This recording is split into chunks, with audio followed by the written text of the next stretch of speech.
Hello students, आज हम हिंदी में पाठ 7 पढ़ेंगे। पाठ 7 है तोतो चान। तोतो चान ने नए स्कूल का गेट देखा तो वह ठिठक गई। अब तक जिस स्कूल में वह जाती रहती थी उसका गेट सीमेंट के 2 बड़े खंभों का बना था और गेट पर बड़े बड़े अक्षरों में स्कूल का नाम लिखा था। पर इस स्कूल का गेट तो पेड़ के 2 तनों का था, उन पर टहनियाँ और पत्ते भी थे। तोतो चान माँ से कुछ पूछना चाहती थी कि तभी अचानक उसे एक चीज़ दिखी और उसे लगा जैसे वह सपना देख रही हो। उसने माँ से पूछा, माँ क्या यह सचमुच की रेलगाड़ी है? देखो वहाँ स्कूल के मैदान में। वास्तव में स्कूल के कमरों की जगह रेलगाड़ी के 6 बेकार डिब्बे काम में लाए जा रहे हैं। तोतो चान को लगा ऐसा तो सपनों में ही होता होगा। रेलगाड़ी में स्कूल।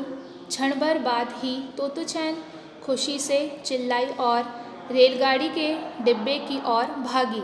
भागते भागते ही माँ ने कहा, आओ जल्दी करो, इस गाड़ी में हम झट से चढ़ जाते हैं।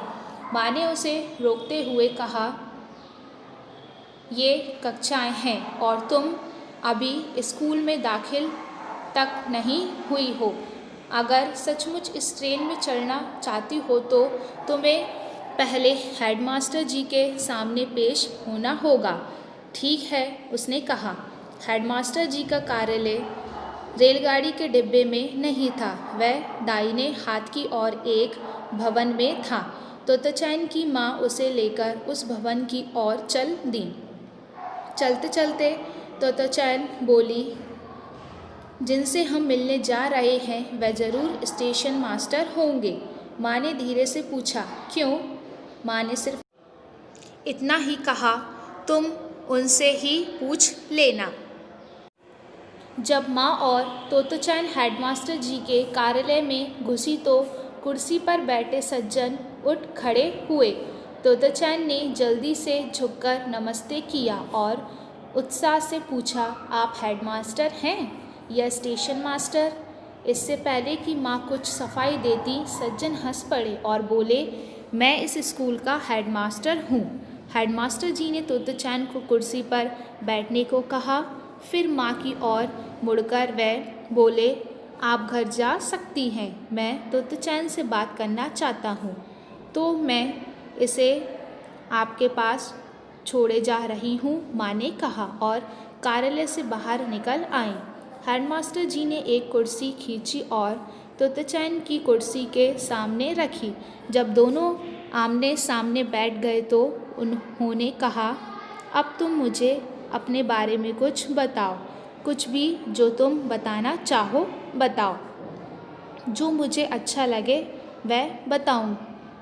तोतो चान ने सोचा था कि वह प्रश्न करेंगे और उसे उत्तर देने होंगे, पर जब उससे यह कहा गया कि वह किसी भी चीज़ के बारे में बोल सकती है तो उसे बड़ा अच्छा लगा। वह तुरंत बोलने लगी। उसने जो कुछ कहा वह था तो काफ़ी गड़बड़, पर वह अपनी पूरी ताकत से बोलती गई। उसने हेडमास्टर जी को बताया कि उसके दूसरे स्कूल की शिक्षिका कितनी सुंदर है। उसने बताया कि वह कैंची मुंह में डालकर चलाया करती थी, पर उसकी शिक्षिका ने उसे ऐसा करने से मना किया था क्योंकि उन्हें डर था कहीं तोतो चान की जीभ न कट जाए। उसने बताया कि पापा कितने अच्छे तैराक हैं और वह गोता भी लगा सकते हैं। वह लगातार बोलती गई। हेडमास्टर जी कभी हंसते, कभी सिर हिलाते और कहते, अच्छा फिर। तोतो चान इतनी खुश थी कि वह आगे बोलती जाती। बोलते बोलते आखिर उसके पास बोलने को कुछ भी नहीं बचा। अब उसका मुंह बंद था। वह अपने दिमाग पर जोर डाल रही थी, सोच रही थी कि आगे क्या कहे। तभी हेडमास्टर जी उठ खड़े हुए। उन्होंने अपना प्यार भरा हाथ उसके सिर पर रखा और कहा, अब तुम इस स्कूल की छात्रा हो। अब हेडमास्टर जी तोतो चान को वह जगह दिखाने ले गए जहाँ बच्चे दोपहर का भोजन करते थे। तोताचैन ने देखा कि वहाँ उतने बच्चे नहीं थे जितने उसके पहले वाले स्कूल में थे। उसने हेडमास्टर जी से पूछा, बाकी बच्चे कहाँ हैं? बस इतने ही हैं जितने यहाँ मौजूद हैं। उन्होंने उत्तर दिया, बस इतने ही। तोताचैन को विश्वास नहीं हुआ। वह सोचने लगी, यहाँ हर चीज़ पहले वाले स्कूल से अलग है। बस जब सारे बच्चे बैठ गए तो हेडमास्टर जी ने जानना चाहा कि हर एक बच्चा खाने में क्या लाया है। हेडमास्टर जी घूम घूम कर हर एक बच्चे के डिब्बे में झांक रहे थे और बच्चे खुशी से किलकारियाँ मार रहे थे। वाह क्या मज़ा है, तोताचैन ने सोचा। कितना अलग है यह स्कूल, पर है अच्छा। उसे तो इससे पहले पता ही ना था कि स्कूल में दोपहर का खाना भी इतने आनंद की बात हो सकती है। हेडमास्टर जी के यह कहने के बाद से ही कि अब तुम इस स्कूल की छात्रा हो, तोताचैन बेसब्री से अगले दिन का इंतज़ार कर रही थी। वैसे तो माँ को उसे सुबह स्कूल के लिए बिस्तर छुड़वाने में भी परेशानी होती, पर उस दिन वह दूसरों से पहले उठकर तैयार हो गई और अपना बस्ता पीठ पर बांधे इंतज़ार करने लगी। माँ को तो बहुत कुछ करना था।